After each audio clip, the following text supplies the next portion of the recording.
Bonsoir les gens, nouvelle vidéo, chapitre 10.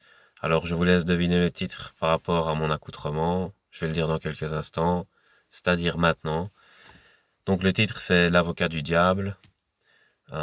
Pourquoi je parle de ça, vous allez le comprendre dans la suite, par rapport à tous les sujets que j'ai abordés dans les chapitres précédents. En fait, le métier d'avocat et de procureur, évidemment, parce que je vais parler de ça aussi, euh, consiste à défendre un point de vue et donc à pouvoir modifier la perception qu'on a des faits. Et si vous voulez, la plupart des gens pensent que les idées euh, ont leur puissance propre, et c'est pour ça qu'ils font parfois du copier-coller d'idées. Ils se disent, en faisant simplement du copier-coller de l'idée, j'attrape une puissance qui est liée à cette idée. Mais en fait, il n'y a pas que ça. Ça, c'est une partie, mais il y a une autre partie qui est très importante dans la vie, c'est la perception. En fait, c'est comme dans la temporalité, il y a le temps objectif et le temps subjectif, et ils sont pas forcément ensemble. C'est-à-dire il doit y avoir une connexion entre les deux.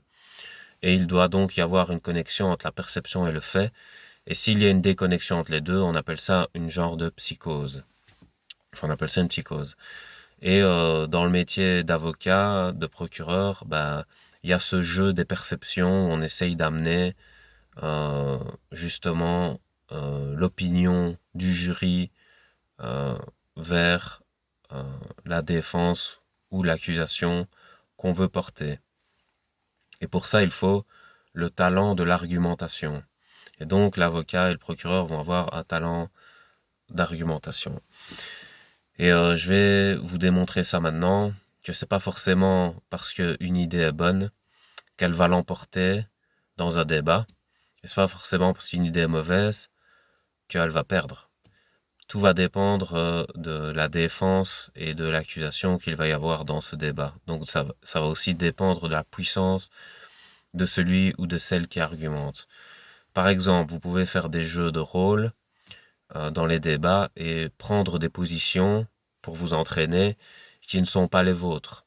C'est-à-dire que la plupart des gens, ils sont toujours habitués, quand ils sont cloîtrés dans une idéologie, à avoir un seul point de vue et à ne défendre que leur point de vue.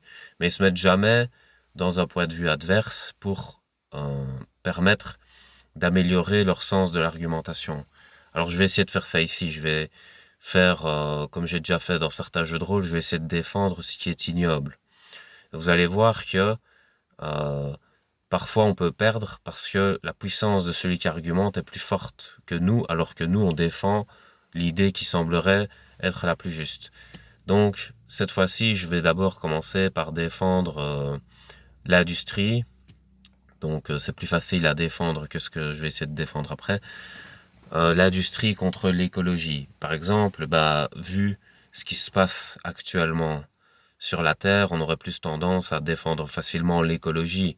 Ça semble logique par rapport à la prédation qu'on a euh, sur l'écosystème. Mais bon, je ne vais pas trop en dire puisque ça fait partie aussi du métier d'avocat ou de procureur de faire des omissions volontaires qu'on appelle des ellipses pour rendre plus puissant son argumentation. C'est comme montrer ses qualités, cacher ses défauts.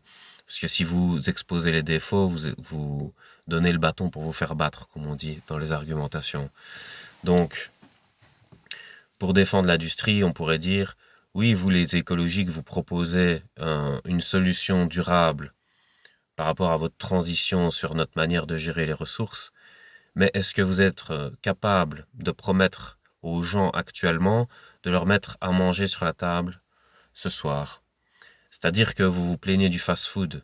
Oui, le fast-food est un peu plus toxique que la nourriture bien préparée, par exemple, mais est-ce que vous pouvez mettre à manger sur la table des gens qui n'ont pas à manger aujourd'hui? Non, vous pouvez pas. Par contre, l'industrie le peut. C'est-à-dire que grâce à l'industrie, on permet aux citoyens de consommer.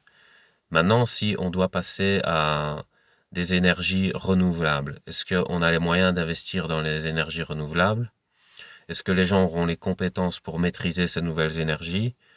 Et est-ce qu'on va pas droit dans le mur par excès d'ambition, parce qu'on voudrait que tout soit rose au pays des bisounours? Peut-être que l'industrie à un côté plus réaliste de se dire que, ok, on ne sait pas sauver tout le monde, mais on peut sauver un maximum de personnes et très rapidement. Parce que si on passe de l'épicurisme, du fast-food au stoïcisme du long terme, mais qu'on supprime totalement l'épicurisme de l'industrie, comment on fait pour vivre au jour le jour? C'est-à-dire, est-ce qu'aujourd'hui, demain, après-demain, on va pas crever de faim ou crever de soif si on supprime le commerce industriel? Voilà, donc là, je vous fais une défense de l'industrie assez simple, courte. Voilà, donc vous pouvez voir qu'en fait là, c'est des arguments, enfin il y a plein de biais cognitifs et qui font diversion en fait sur la réalité des faits. Donc c'est emmener la perception un peu plus loin. Donc là, j'ai défendu quand même quelque chose d'ignoble parce que l'industrie est ignoble si on va en profondeur. Je vais pas tout expliquer maintenant, mais je vais passer à la défense du fascisme maintenant. Donc ça, c'est méga hardcore. Donc j'augmente de niveau, défendre de plus en plus l'ignoble. Donc le fascisme. Donc on accuse le fascisme d'avoir été affreux, atroce, etc. Mais qu'auriez-vous fait à la place des miséreux qui grandissaient en Allemagne et qui devaient vivre dans cette misère? Quand vous êtes dans la prédation de la jungle, quel est votre réflexe? Vous défendez d'abord vos proches, votre famille, contre l'envahisseur. Est-ce que ce n'est pas ce qu'ont fait les Allemands en décidant de s'allier entre familles, donc entre Allemands, pour combattre ceux qui n'étaient pas avec eux, qui faisaient semblant d'être avec eux, et qui leur pompaient leurs ressources? C'est-à-dire qu'il y avait des assistés en Allemagne qui prenaient les ressources des Allemands pure souche, dont les Juifs qui contrôlent les banques. Donc, est-ce que il n'y a pas eu de la légitime défense de la part des Allemands, des fascistes en l'occurrence? Et donc, est-ce que d'un certain côté, Hitler n'a pas relevé l'Allemagne de la misère? Est-ce que c'était pas une légitime défense pour protéger les siens?